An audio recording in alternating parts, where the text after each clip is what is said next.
how to fill out an assignment contract to sell a wholesale deal to an end buyer. In this video for my free Wholesaling University, I'm going to be showing you exactly how to fill out an assignment contract in order to sell the deal to a cash buyer. So, what is an assignment contract? An assignment contract is a contract that you use to assign your rights in the purchase agreement that you have signed between you and the seller, to assign those rights and your interest in that to a buyer for an assignment fee, for them to close on the deal and you to get paid for finding the deal. That's what an assignment contract is. To download my assignment contract, all you have to do is go to jacobblank.com/free and you'll be able to download my assignment contract for 100% free.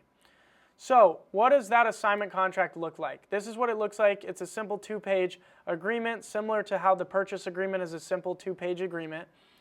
How you're going to fill it out is you're a assigner. So always remember that you're the assignor and the buyer is the assignee. It's super important to always remember who is assignor and who is assignee. So go ahead and put your name or your company name, whatever you have the property under contract with, right there. Remember, you don't need an LLC to wholesale real estate, but it's recommended to have one. You can always get your first deal and then sign up for an LLC later.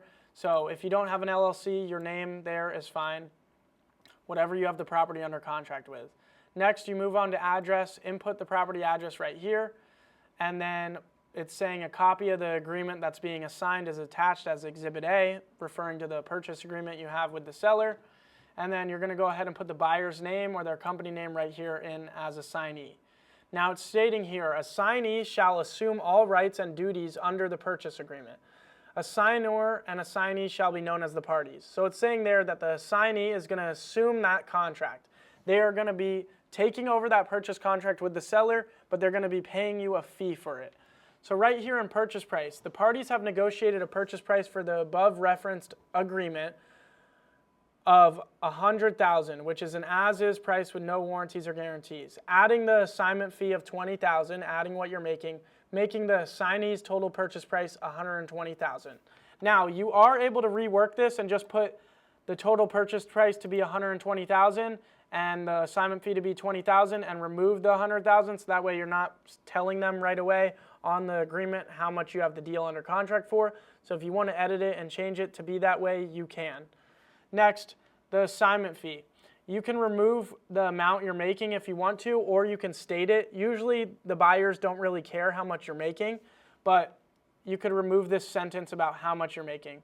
But this is stating here that you're going to be reimbursed your earnest money deposit. So if you did make an earnest money deposit with the seller on the purchase agreement, right here is where you put the amount of earnest money that you put down on the property with the seller, so that way you get reimbursed that at closing. And this paragraph here is just stating that you're going to be paid your $20,000 assignment fee from the proceeds at closing. Next, earnest money. This section is very important for the assignment contract. When dealing with a cash buyer, we always want to get at least $3,000 to $5,000 non-refundable earnest money from them, so that way we know they're really committed to the deal.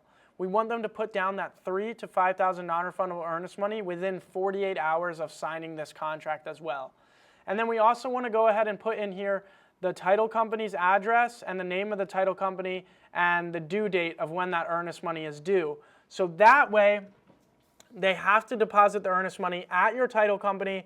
They know where it is. They knew who the title company is and the escrow officer is.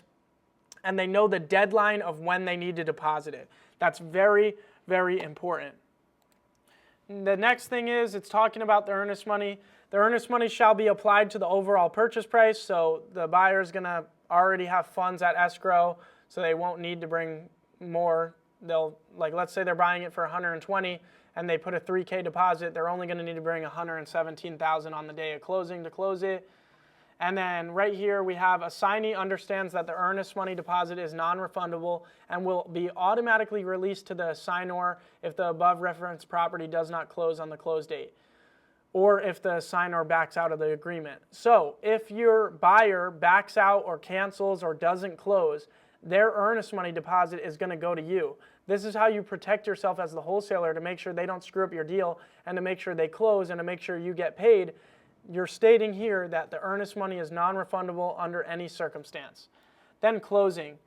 This is where you put the close date in, and what it's stating here is that the closing shall take place on this date, And if the signor delays closing and it's their fault, they're going to be charged $1,000 per day if the closing is delayed. The $1,000 penalty does not apply to the assignee if the delay in closing is due to title or due to the seller. So if it's not the buyer's fault that their closing is delayed, they're not going to be charged that $1,000 penalty. And if you think $1,000 is too steep, which a lot of buyers thinks it is, you can change it to like $250 a day. Counterparts. This is stating that electronic signature is just as good as a wet ink signature. Remedies. This is some of the legal jargon when it comes to an assignment contract. Attire agreement. This agreement is made up between the two parties, and it pertains to the underlying purchase agreement, and that after doing full due diligence, everybody is ready to enter into this agreement. Effectiveness. This is stating here that once the parties have signed it, this will become a binding agreement, so it will become a legal agreement. Other terms. This is some more legal jargon when it comes to the assignment contract. You can also add in any specific terms that are needed here as well if necessary. And then this contract is non-assignable. This is important to have added in here. The reason why is if you don't want a buyer to be able to go take your deal and just mark it up $5,000 and sell it to another buyer, you need to make this contract non-assignable. If you don't have that in there, they could just take this contract and reassign it and add $5,000 on top, and now they just daisy chained your deal and made $5,000 off you, and they're not actually going to close on it. So if you want to make sure the buyer you're dealing with is the buyer that's actually going to close on your deal, that's actually going to fund it and close on it, and they're not just going to go resell it to somebody else, make sure you put in the contract that this contract is non-assignable. Assignor is where you're going to sign, assignee is where they're going to sign and date, and again, what you're going to want to use in order to get them to electronically sign it is an e-signature platform.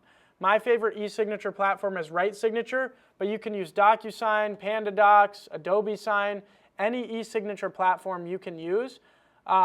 Just make sure that you get them to sign it, and then once you get them to sign the contract, be on top of them and be on title to get that earnest money deposit delivered to title.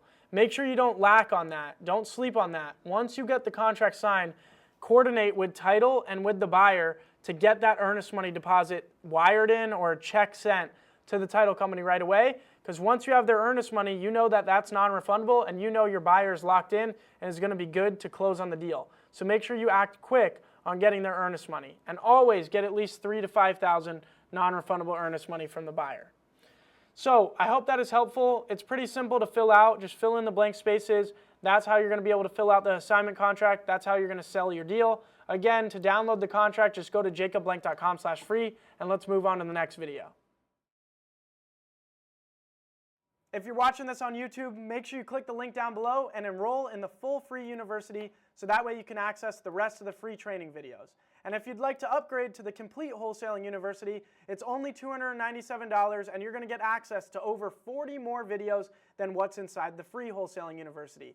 This complete Wholesaling University goes over everything you need to know from start to finish on how to get your first deal and then to scale the business all the way up to doing $1 million every single year. Look what's inside. All of these educational videos on every single part of the business. So that being said, if you'd like to upgrade to the complete Wholesaling University, it's only $297, but if you're watching this on YouTube, click the link down below and at least enroll in the full free Wholesaling University, so that way you can access the rest of the free training videos. I look forward to seeing you inside the program, because you're going to also be able to network in the community with all the other students. I look forward to seeing you inside.